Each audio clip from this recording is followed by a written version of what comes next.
I speak 7 languages. And as soon as people find out about that, what I'm most often asked, other than for my phone number, is how did you do it? How did you go about learning all these different languages? Well, today, I'm going to share with you some answers. So my phone number is 212. I'm just kidding. See, I was raised as a polyglot. And by the time I turned 18, I could speak already 4 different languages. And then, for the subsequent 3 years, I learned 3 additional languages. And it's about those 3 years that I want to talk about. Because my language acquisition process was very different from that of my peers. In that it was never this stressful, strenuous, difficult, seemingly impossible task, but rather something enjoyable, fun, exciting. I loved it, every single moment of it. And I want to share with you what was it that made it so special? See, I did have a head start in that I did have these 4 languages that I spoke ahead of time, but there were also these 5 techniques, 5 skills, if you will, that I used that made the language learning process so much easier. And it's about those 5 techniques that I want to talk about.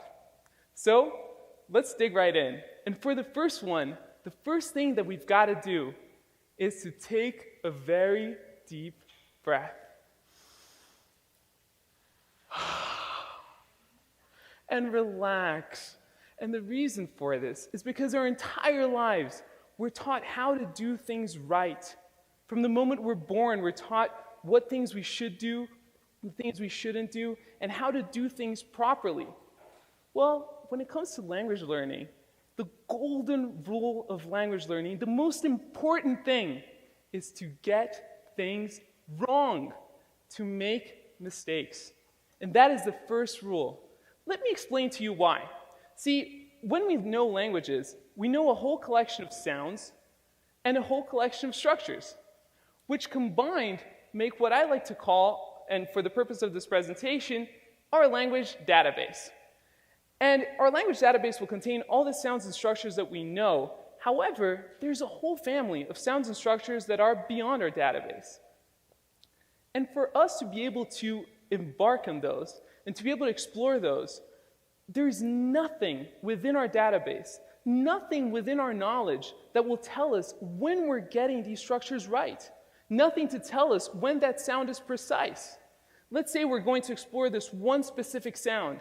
There is nothing in our database. When we're saying it, we could say it perfectly, but in our minds, it will sound like a mistake. So you know that queasy feeling that we feel, that insecure thing when we feel like we're doing something wrong? That is the trigger that you need to look for. Because that is a signal that tells you that you're going beyond your database and that you're allowing yourself to explore the realm of a new language. Let me show you how this works in practice. So let's say we're going to go and learn the word door in Spanish. So the word door in Spanish is puerta. So for puerta, we've got a few sounds that exist in English, so the pu, e, and the ta. However, when it comes to the r, that sound is not in our database. The rrr, the rolled r, does not exist in the English sound database.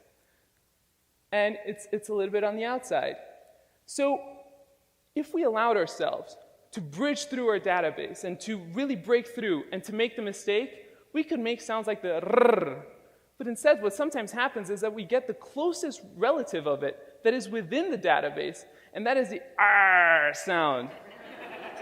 And that r sound makes something that sounds like puerta, which doesn't mean a thing in Spanish.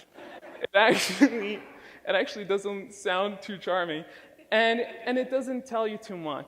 So for the first technique, allow yourself to make that mistake so that sounds like puerta can come out. And now let's go to the second one. For the second one, I'm going to need some of your collaboration. We are going to read these 4 beautiful words, and on the count of 3. So let's start with the first one. On the count of 3. 1, 2, 3. Mao, perfect. The second one. 1, 2, 3. Perfect. Third one. 1, 2, 3. Perfect. And the fourth one. 1, 2, 3. Let me show you what happened when we did this. We get these 4 words, and we put them through a sort of American English filter, and we get something that looks kind of like this. And I'll tell you the results of that. So for the first one, mão, which means hand in Portuguese, we put it through the filter, we get mau. For the second one, we get coco, which is coconut in Portuguese, or coco, which means poop. We put it through the filter and we get a warm cup of cocoa. And for the fourth one, we have huo, which means fire in Chinese. And we get, if you're feeling really creative, maybe a dude doing karate. But anyways, they don't tell you much about how these things are pronounced. And if you think it's only one way, only if you're going from English to a different language, think about non-native speakers and try to explain to them that this is pronounced though, and that this is pronounced thought, and that even though they look almost identical, they have nothing to do with one another.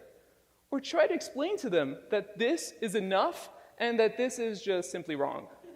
See, there is nothing useful about using that foreign alphabet when you're trying to learn the language. Why? Because it will give you wrong signals.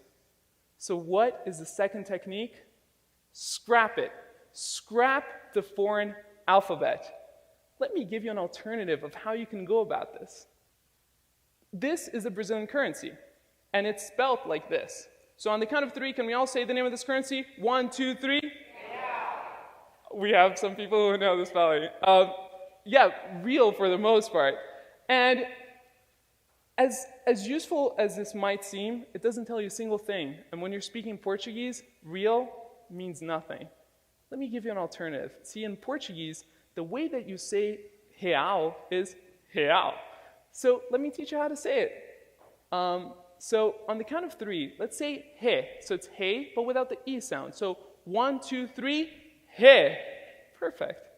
And now let's say ow. It's like ouch, but without the ch sound. So it's ow. 1, 2, 3.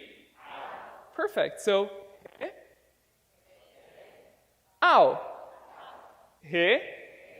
Ow. He. Ow. Real. Real. Perfect. Now you all sound like passionate Brazilian capitalists.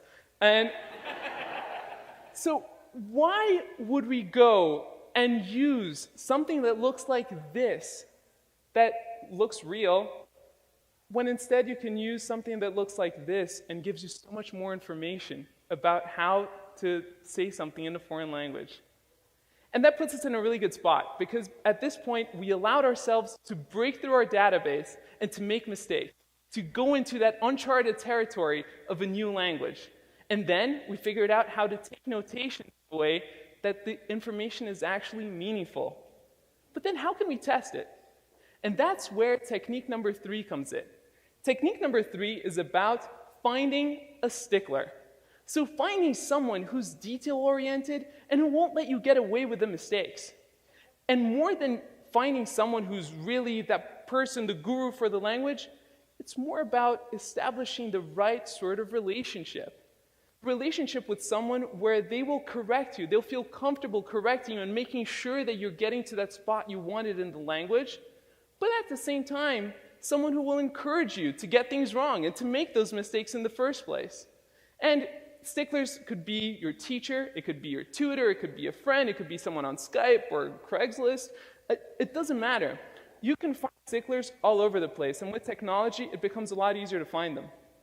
And then it's time to practice. And for practicing, we've got the 4th technique. See, I always thought I had this thing that was a little bit of a Sid craziness that I did, and then I realized how useful it was. I always did what I like to call shower conversations. And shower conversations are exactly what they sound like. When I was learning a new language, I would stay in the shower for a few minutes, and I remember having all these discussions. I remember when I was learning Chinese, and I would haggle and try to get 2 yuan more to get that wonderful dumpling and getting the discount. Or I would go to Roma, and I would ask for directions to the best piazza. It was amazing. And the beautiful thing about a shower conversation is that it allows you to find wherever you have a gap in your knowledge, because you're having the conversation on both ends. For example, it's easy to ask for directions. How about receiving them? Or even better, giving directions? Well, the shower conversation forces you to have both sides of the conversation. And you don't need to have them in the shower. The wonderful thing about them as well is that you can have them anywhere. So you can have them in the shower, in your apartment, walking down the streets, in the subway. And seriously, if you're in the subway, speaking to yourself in a foreign language in New York, you'll fit right in.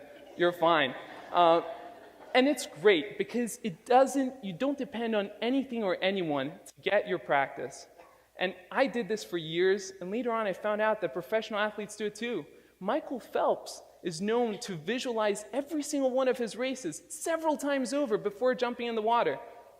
Worked great for him, and it works great for me too, so it would work for you as well. And now, let's go to using the language, because up to now, it's great. We figured out how to do all these things. It puts us in a really good position to use the language. And for that, I recommend you find a conversation buddy. And to find a conversation buddy, I recommend you follow what I call the buddy formula. And that is a way that you can make sure that your incentives are always aligned to use the new language. So for that is, the target language should be your best language in common. Why? If you're anything like me, you like to learn languages so that you can communicate with more people, so that you can reach out and understand a little bit more about their brains and their hearts. And so if we try to talk to someone in a foreign language that both of us don't do really well when we could be speaking English or whatever language you're more comfortable with as a pair, odds are that you're going to revert to that language that is easier. So I recommend you find someone where your best language in common is your target language. And if you can't find one locally, try technology, or if you can travel, that would be perfect. There's a problem with that, and I realize it, because it's difficult to find someone that fits that profile exactly. Well, I've got good news. And I found that out when I was at work, and one of my colleagues, he's a linguist too, he speaks a ton of languages, and our best language in common was definitely English. Our second best language in common, definitely French. But we always spoke in German to each other in the office. Why was that? It was because there were people in the office who spoke English. There were people in the office who spoke French. But we could talk about Friday and Saturday night in German, and nobody had any idea what we were talking about. So it can also be your best secret language in common. And it becomes such a convenient tool. You can have that with your friends, and you get a sense of privacy in public. No matter where you are, you can have a private conversation. So let's recap. With the first technique, we allow ourselves to break through the barrier of language and to explore the uncharted territory of sounds and structures outside our database. Then with the second one, we learn how to take notes and how to make sure that we can take notes in a way that we can replicate those sounds and structures later. Then we can check the mistakes by finding a stickler. Fourth, practice. Have your shower conversations wherever you want to be. And then follow the buddy formula, and you can find someone to practice your language with. And after that, arriviamo a un posto veramente bello, wo Fremdsprachen lernen nicht mehr etwas langweilig, schwierig und stressig ist, pero un mundo de posibilidades, donde tenemos la oportunidad de explorar de nouvelles cultures e toutes les différentes manières de vivre. E o mais gratificante é que com isso aprendemos mais sobre nós mesmos. Prosto paron, porina kujete sanelinikashe sas, ala, den simeni, otiden borite natamatete. 千里之行，始于足下。没问题，因为现在你们都可以走。Thank you.